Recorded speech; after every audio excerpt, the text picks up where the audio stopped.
Good evening everybody, welcome back to my YouTube channel and welcome back to another video. So in today's video we're going to be focusing on abs, how to get abs and how to diet well enough so your abs are clearly visible, so your body fat percentage is low enough so that you can see your abs, because if your body fat percentage is too high your abs are going to be covered up by a big layer of fat and you're not going to be able to see them. So the reason I wanted to do this video is because I was looking back at some holiday photos from my recent trip to Bali, and I was thinking, like, there's definitely areas of my body that I want to bring up, that I want to improve, get bigger, but I was thinking my abs were look pretty decent if I do say so myself. And that is one thing you will realise as you train more.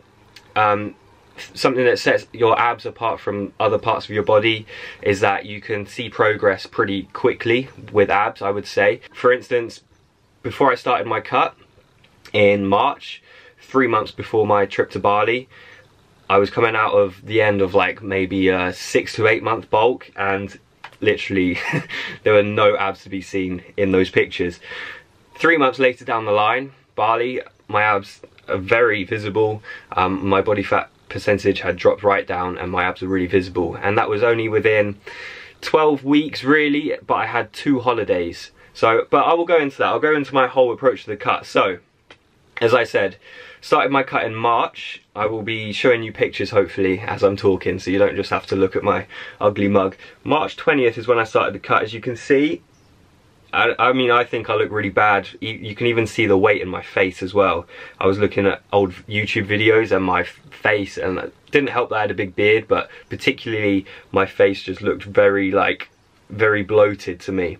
And then as I was scrolling through, you can see the fat starting to drop off a little bit, and then 3 months later, pretty much to the day, is this picture which I'll be showing you. So that's the 21st of June. The first one was the 20th of March, so March, April, June, yep, that's 3 months. So you can see within 3 months I'd made a big change, and like, I just want to put out like a disclaimer now, I'm not a bodybuilder, so I'm not going for like 5% body fat. I mean, I feel like next year I can do better with my cut. I can get even more shredded, and I'll hopefully have added some more muscle into my frame. So I feel like next year when I do a cut, I think I will do it better, because this year was like my first proper cut. But I'm not a bodybuilder, I'm not going for like 5% body fat or anything crazy like that, because I don't think it's really worth it unless you are competing against other people. So that would be my first tip. Make sure you give yourself enough time. I'd say anywhere between 8 to 12 weeks. 12 weeks is better, but anywhere over 8 weeks. And depending on how like hard you want to diet and how strict you're going to be. So I did 12 weeks of cutting. I actually had 2 holidays within that 12 weeks. So literally after the first week of cutting, I went to a skiing festival with friends, so I was drinking quite a lot during that week. And then about a month before the final week of my cuts, me and Megan went to Jamaica. So that was an all-inclusive deal. We were drinking, eating whatever I wanted pretty much. So I said I cut, but a bodybuilder would probably laugh at me saying I went on 2 holidays and I was drinking alcohol and I was eating whatever I want. A bodybuilder would never do that.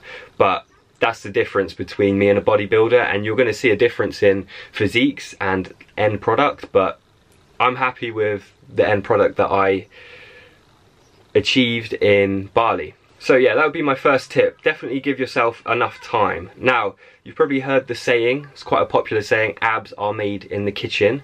Now that is true. That's basically reiterating what I said earlier.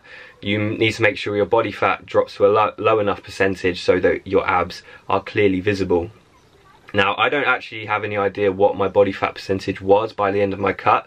I heard a bodybuilder say on YouTube the other day that you're probably 5% over whatever you think you are. So if you think you're 5% body fat, you're probably 10. And if you think you're 10% body fat, you're probably 15. And I'd say I probably thought I was 10%. So going by his rule, I was 15% body fat. But maybe, I'd like to think I got under 10% body fat, to be honest. So the first thing you need to do when you start your cut is cut your calories, obviously. Now, as an example, my calories were over 3,000, sometimes nearing 3,500 calories at the start of my bulk. And towards the end of my cut, it got below 2,000. with the benefit of hindsight, I think that my calories actually probably dropped like a little bit too low. Like, I probably didn't need to go so low with the amount of cardio I was doing as well. But you know, whatever your calories are at the moment, at the start of your cut, drop 300 maybe. If you know what your maintenance level is, that's like a really good starting point, and then you know to drop like 300 calories below that. And the idea is that you don't want to drop your calories too quickly, so you don't want to just drop like 1,000 calories within one day, because what will happen is your metabolic rate will catch up with the amount you drop your calories, and then you will actually stop losing weight. So you need to gradually bring down your calories until you reach like the lowest you want to go. In terms of my diet, I was pretty much eating just what I would eat usually, so chicken, beef, just lean protein sources, you know, and then potatoes, rice. I had a lot of chicken, rice and kale, to be honest. That probably became the #1 meal in our household at that point in time.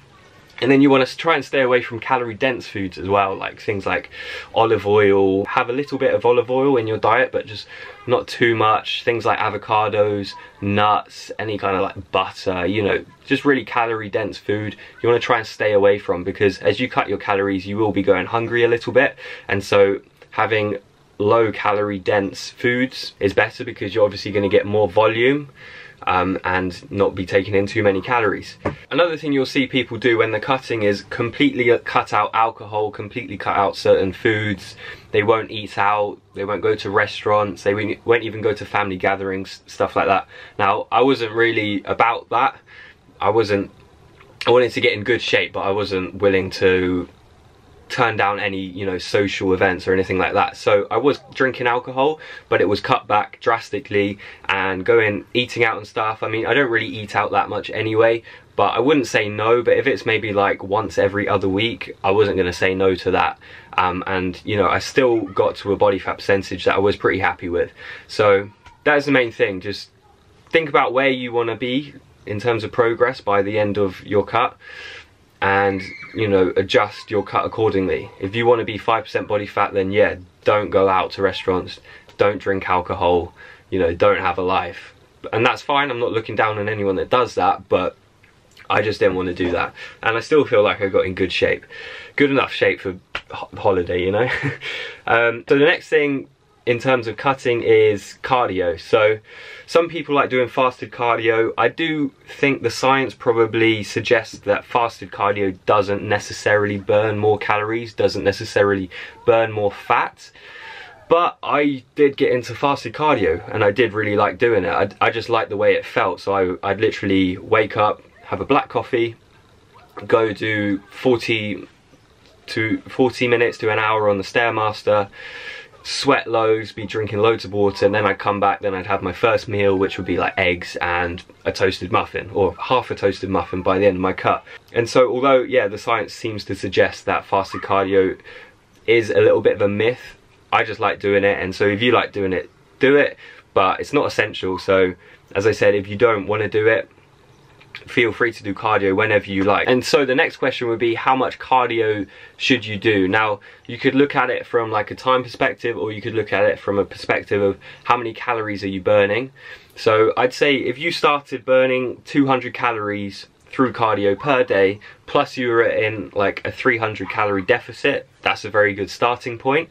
And then the idea is, similarly to how you're tapering down your calories, you can increase your cardio if you find that you're not burning enough fat, or you find that you've plateaued, which means like you've burnt fat and then you stop burning fat, and then you need to kind of up the ante until you start burning more fat again.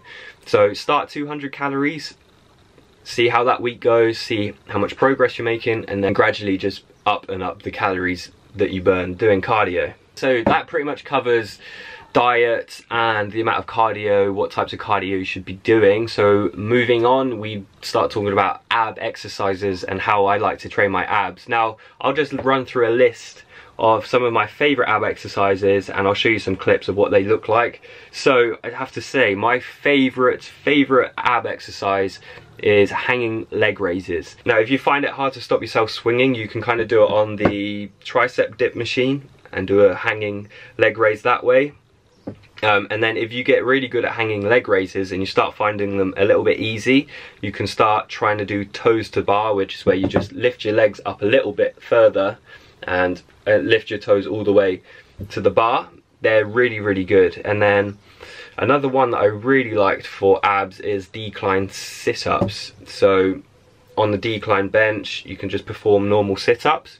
Another thing you can do to make it harder is put plates either behind your head or hold it up and then just sit up like that, and obviously the weight is going to make them more challenging. So you have different parts to your core, so those two exercises would target your just abdominals, and then you have your obliques, which are on the side. So if you want to get like a really good core midsection, you need to focus on your obliques as well. And so doing things like Russian twists are really good. Also this exercise called a windscreen wiper, which is quite difficult at first, but if you get good at them, they can be really, really beneficial for your whole core. Rollouts, really like rollouts. That's again for the abs. And then side planks are another favorite of mine. Side planks are really good. And so how would you go about implementing these into your routine? So I usually do abs at the end of like a weight session. When you're cutting, you're going to be less strong anyway, so your weight sessions probably will be cut down a little bit, and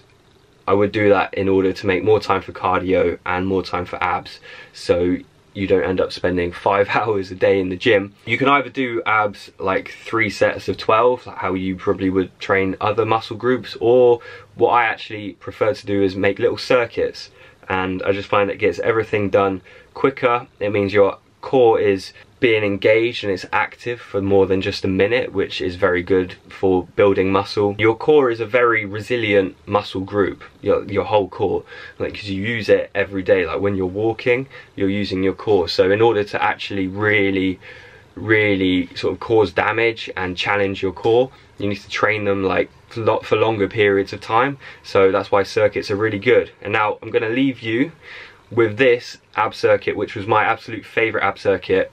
You can do, I'd say, 3 to 5 rounds of this. It's going to be a hanging leg raise followed by rollouts, and then we're going to do oblique twists with a medicine ball, and then the final one would be a side plank where you're putting your arm through and then putting your arm up like that. And so yeah, I'm just going to leave you with that. And yeah, thank you very much for watching this video. Hope you've enjoyed it. If you'd like me to do more videos like this, then let me know in the comment section below, and I will see you in the next video.